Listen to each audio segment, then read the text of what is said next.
Thanks to Meter for sponsoring this episode. Meter delivers a complete network stack from wired to wireless and cellular, all in an integrated cloud managed solution built for performance and scale. Head over to meter.com/clear to send to book a demo. Hey, everybody, welcome to a brand new episode of the Clear to Send podcast. I want to thank you guys for joining us and listening to this episode about the reality of Wi-Fi 7 today and should you upgrade. I'm joined here by our co-host, Francois Vergès. How are you doing, Francois? I'm very good. How are you, Roel? I'm doing great. Just coming back. I guess both of us just coming back from traveling. I think we switched kind of time zones. You went to the West Coast. I went all the way east to Europe. But now we're back and trying to talk more about Wi-Fi. It never ends. Yes. Yes. Yeah, I'm sure WPC was fun. I can't wait to watch the video. So looking forward to that. Yeah, there was a lot of great content. And I think, as Wi-Fi 7 starts coming out, we'll actually see a lot more. And when the next WPC comes out, maybe we'll see some real world scenarios with Wi-Fi 7. But before we get to Wi-Fi 7, I wanted to thank our sponsor, Meter, for supporting us on this episode, because Meter delivers a complete network stack from wired to wireless and cellular, all in an integrated cloud managed solution. It's built for performance and scale. If you head over to meter.com/clear to send, you can book a demo with them.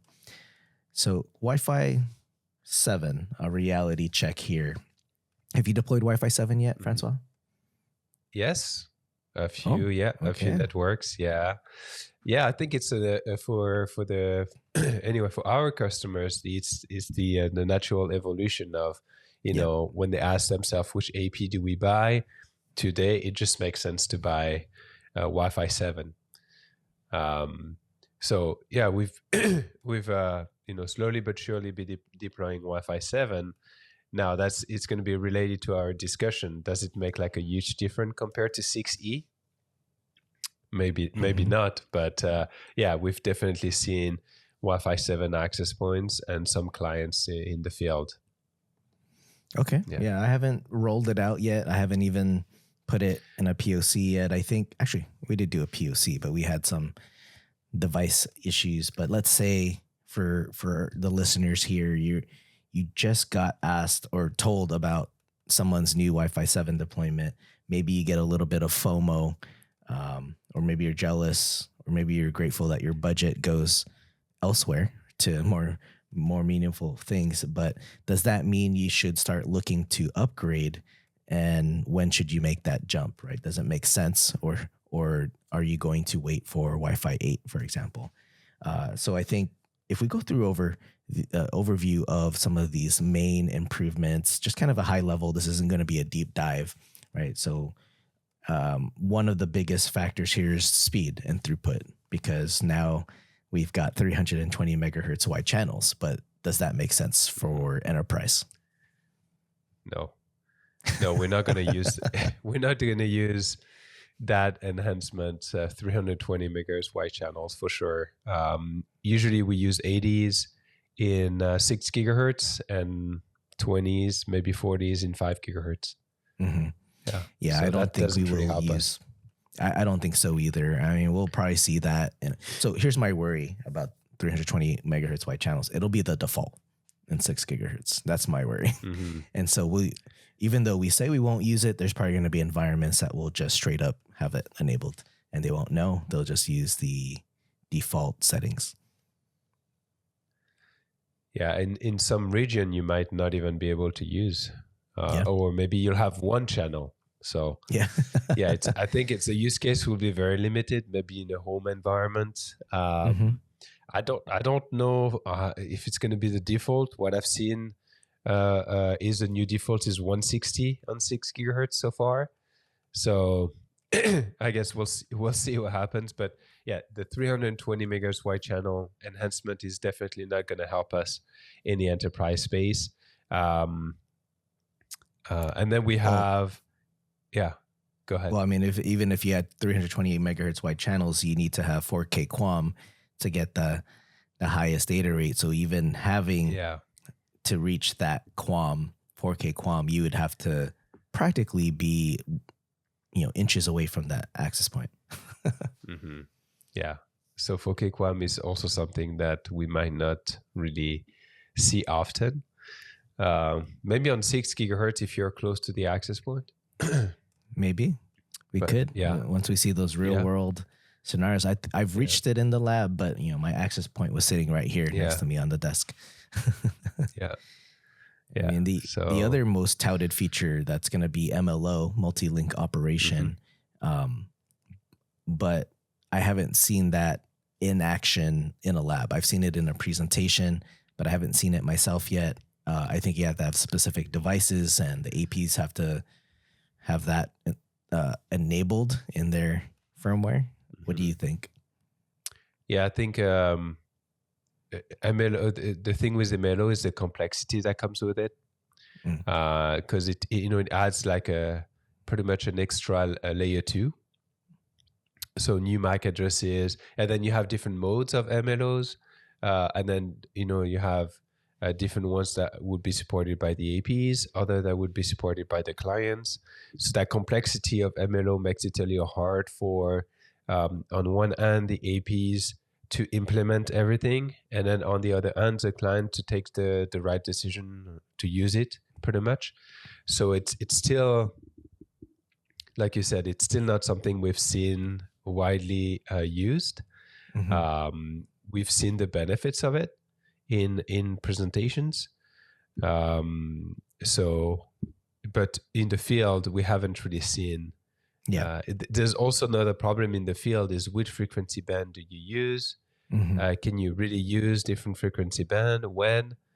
So it's and then limited client support for now, because you need Wi-Fi 7 clients.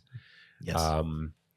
So MLO is kind of like the big thing for Wi-Fi 7, but we haven't really seen it in the field yet. Yeah, exactly. Lots of talks about it, especially at WPC Prague. We had a lot of discussion about MLO and how it works, but I didn't see it yet. I haven't seen it yet. And then we have enhanced multi-user MIMO. I think that'll be interesting if that works even with MLO, and just a lot of overhead over the air to try to enhance the throughput. But I won't touch on that too much because it just enhances ME MIMO from Wi-Fi 6.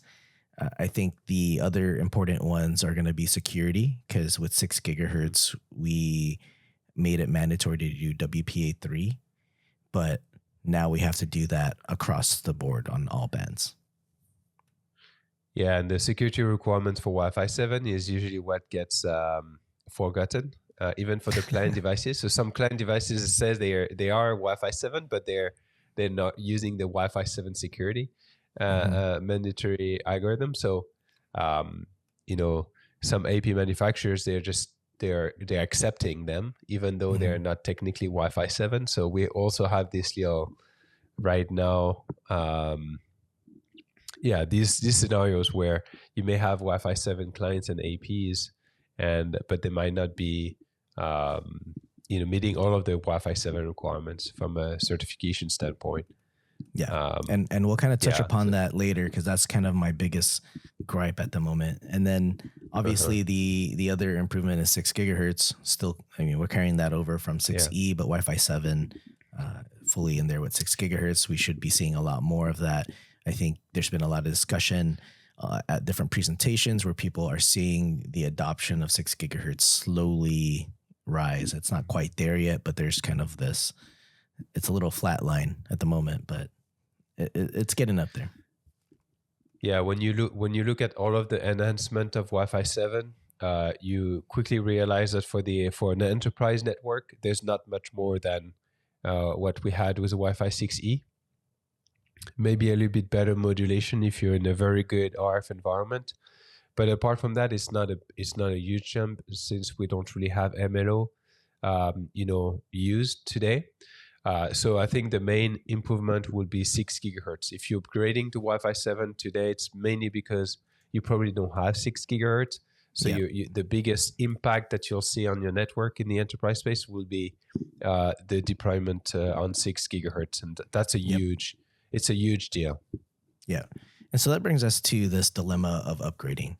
Like you said, if you're upgrading today, you're probably just trying to get trying to future proof, right? And get 6 gigahertz up and running. And I feel that if you're at Wi-Fi 5 or hopefully not older, but older, you're going to be upgrading to Wi-Fi 7 APs. I don't think it makes sense to purchase Wi-Fi 6E APs today. Just if Wi-Fi 7's out, just go ahead and purchase Wi-Fi 7. So when we do get to a point of being able to leverage Wi-Fi 7 features, you can. Mm-hmm. Do you agree there? Because right now it's a shiny, new shiny thing that everyone wants to look at.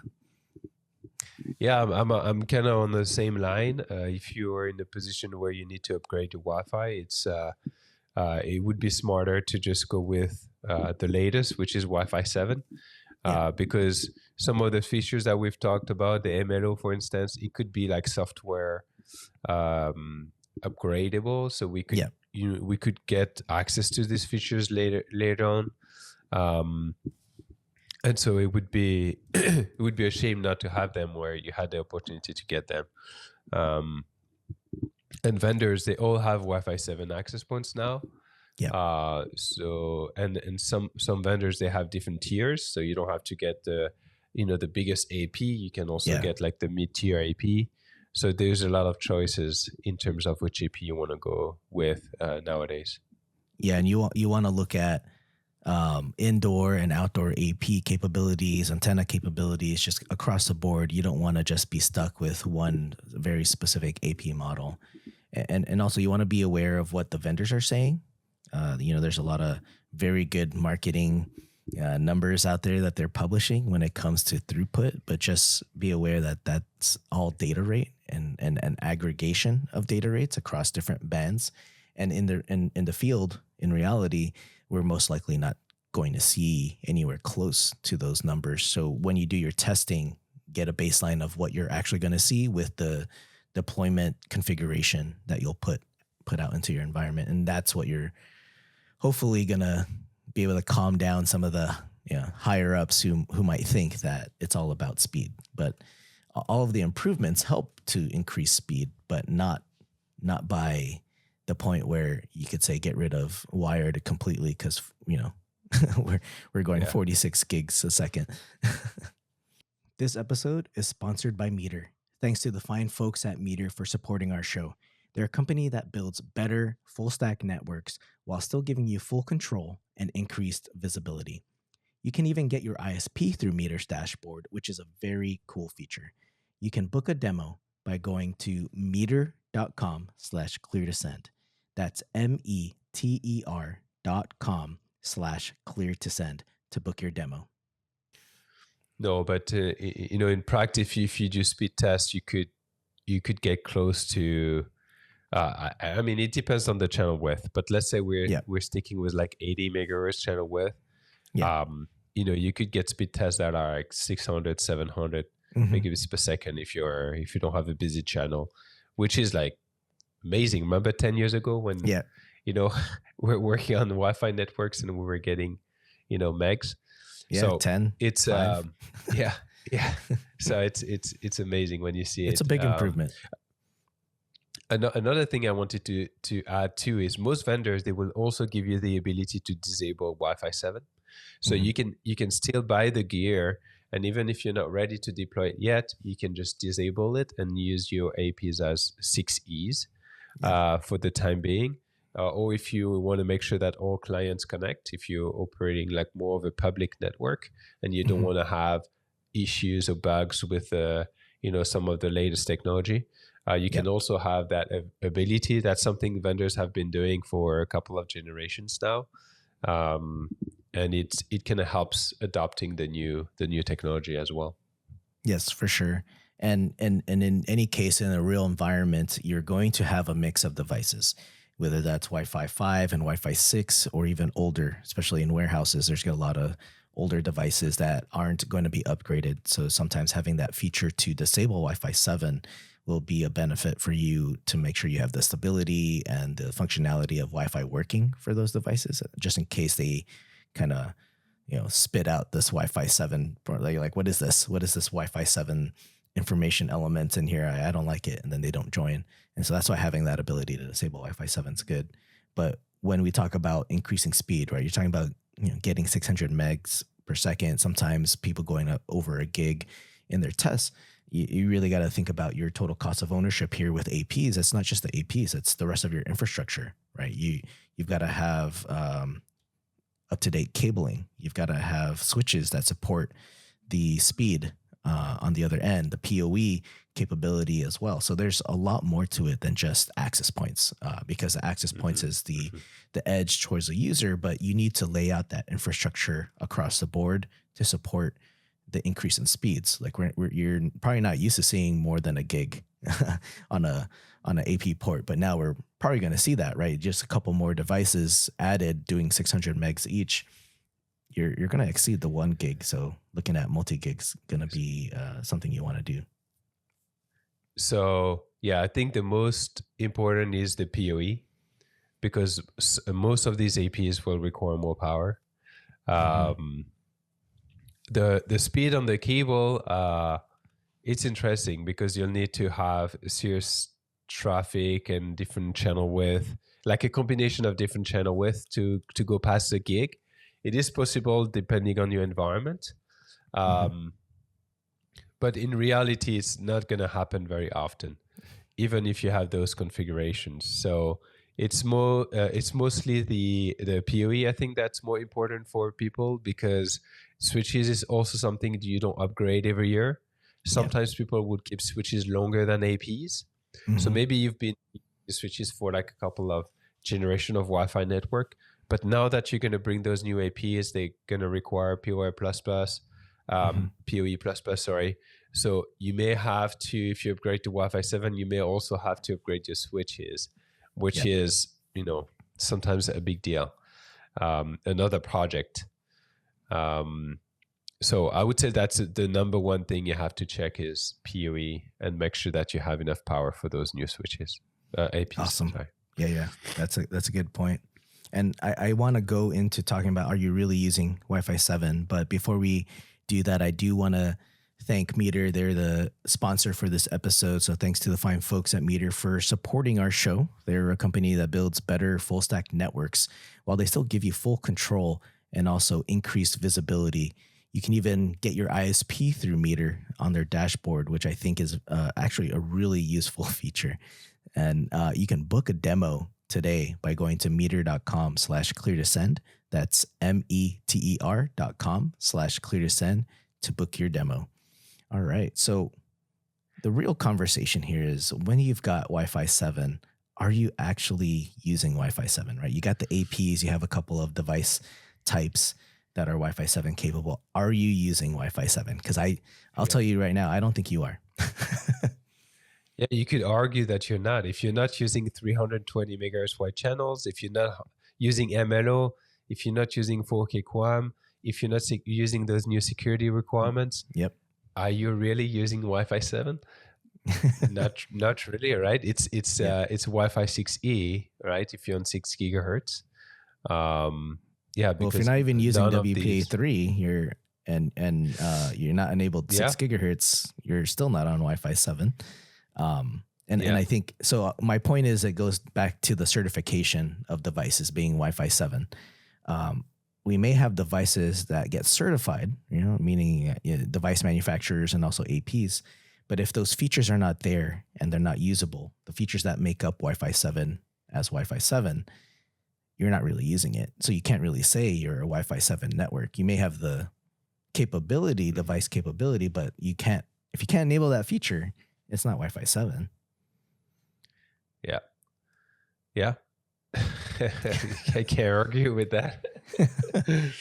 And so I think when you're evaluating vendors, you really need to ask them, all right, show me MLO. Let me see that MLO feature. And then how do I know that I'm using MLO on the AP, management side, and also on the device. And then even doing packet captures, if you're lucky to figure out which band it's on at that given time. But even WPA3, you got to have it all the way through. Are you using what's required? out of Wi-Fi 7, but to me, if it's not there, if it's not enabled, you're not fully Wi-Fi 7. So you can't say I've upgraded to fully upgraded to Wi-Fi 7. Mm-hmm. But that's my stance. Because I've come across folks who are like, we're testing, all these Wi-Fi 7 APs because we're going to upgrade. We got to evaluate them all. And I asked the question, I'm like, is that AP doing Wi-Fi 7? Which features have you tested on it? And they'll say like, we're just testing which one can give us the max throughput right now. I'm like, hey, well, you're not going to get it if you're not testing MLO, or if you're not testing the channel width, and if it's not supported yet and it's a firmware upgrade, ask the vendor, when is it going to come? And probably they're just waiting for some stability, right? It's not there. Mm-hmm. And it's just odd that people would connect their devices and it says Wi-Fi 7 when it's really the AP and the device are negotiating down to a previous protocol in order for it to work, right? Because if you don't support, let's say the AP has MLO, but the device doesn't, or the other way around, and it connects. Should it connect if it doesn't have it? Yeah, you don't want to create connection issues, right? Yeah. So people are just accepting even if you don't support it, we'll just accept your device association. Yeah. I think that's the way it is. The way I see it is the most important is that people connect. The fact that you do MLO or you have these little enhancements, great. It might help you, but if you can't connect, it's not going to help you at all. Mm-hmm. So I think the idea here is just to make sure that clients connect. Mm-hmm. They get on the network, they exchange their data, and then if we can, if they support the new enhancement, great, we can try to use it. But if not, then we don't use them. But at least they are connected to the network. So, yep. All right. So let's give everyone some practical guidance here, because I think maybe we've confused everybody. But if you're due for a hardware refresh today, you're looking at, okay, I want to upgrade my APs. I think if you're using Wi-Fi 6 or Wi-Fi 6E and you meet all your requirements today, I think you should wait. Wait for Wi-Fi 7 to develop and mature, especially with devices and access points. But if you're just due for a refresh today and you have funds, I say go ahead and pick the Wi-Fi 7 APs.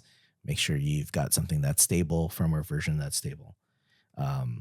And then you can future-proof for when you could use Wi-Fi 7.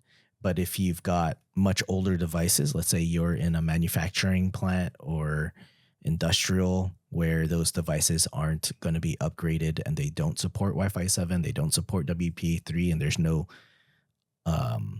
site of software to upgrade them, then you should wait. Mm-hmm. What do you think? There's also, we didn't talk about it, but there's also Wi-Fi 8 that's coming. Yeah. And Wi-Fi 8 will take the concept of, MLO to the next level, mm-hmm. where you might have multiple connections to multiple APs from the client standpoint. And they're also talking about including AI into the Wi-Fi chips to make them smarter. So maybe that's going to help with MLOs and all of those complex protocols. So, maybe we might have, before Wi-Fi 8, we might have a second generation of Wi-Fi 7 APs that support, more of these features. I don't know. Yeah, I'm just speculating here, but that's also something that you can keep in mind if you're not there yet, if you don't really know what to do, is you can think about that.